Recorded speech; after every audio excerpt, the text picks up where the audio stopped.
Today we're going to be talking about editing in iMovie. iMovie. Hey, are we going to show them the clips, you know, like so they can see a jump cut in Premiere Pro? And see how much better Final it is Cut, than and iMovie? then- Yeah, we're going to show them how much more advanced it's going to be. It's going to be if amazing. you have a more expensive program. That's such a wide range there, right? I know. I mean, you do a jump cut in one program, it looks it's a lot different, let me tell you. In fact, let's show you right now. Okay, so here's the cut in iMovie. And here's the cut in Premiere Pro.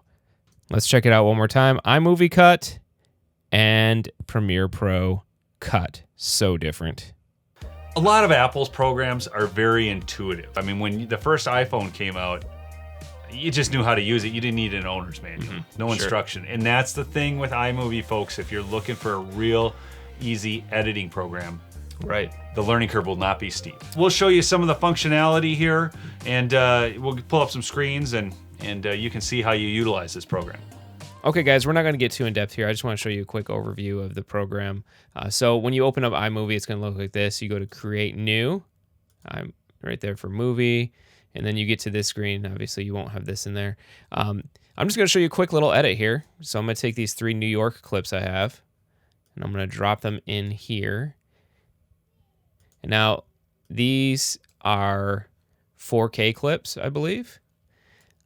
However, the way iMovie works is whatever clip you put into your timeline first, that will be your sequence setting. So make sure that if you want it to be 1080, you put a 1080 clip in first. If you want it to be 4K, you put a 4K clip in first. And that's why we have this here, because I wanted this to be 1080 actually. And so this is a 1080 clip to set that for me.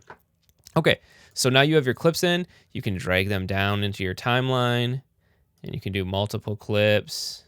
So you hit your space bar to play the clip, and say you want to cut right here.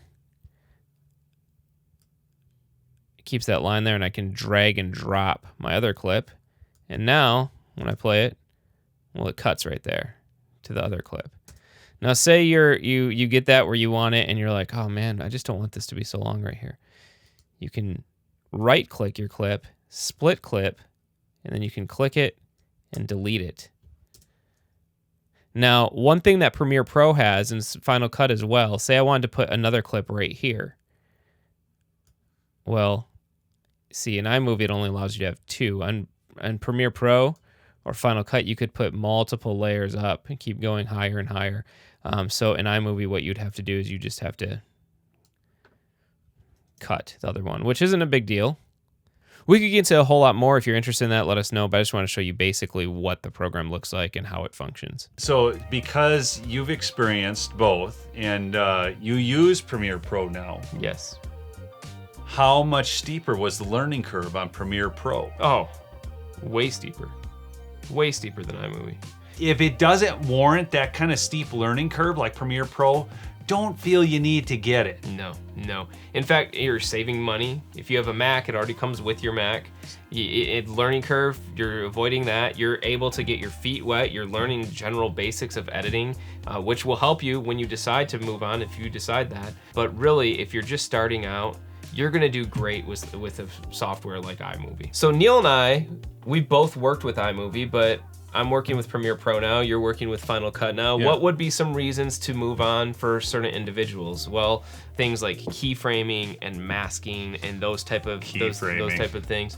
I can't stand keyframing. I've done it a couple times. It is tedium, folks. It's not a fun thing, but tedium. But it can be a very useful tool to.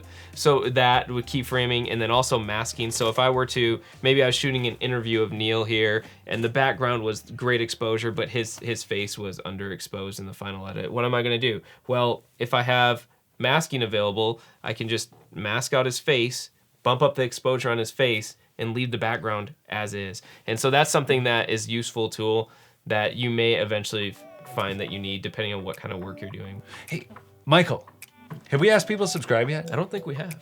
Well, please subscribe. It's the red button and there's the bell. The bell. Ring the Hit bell. the bell. Hit it. Hit it, and then you get notified. That's right. It's gonna be awesome.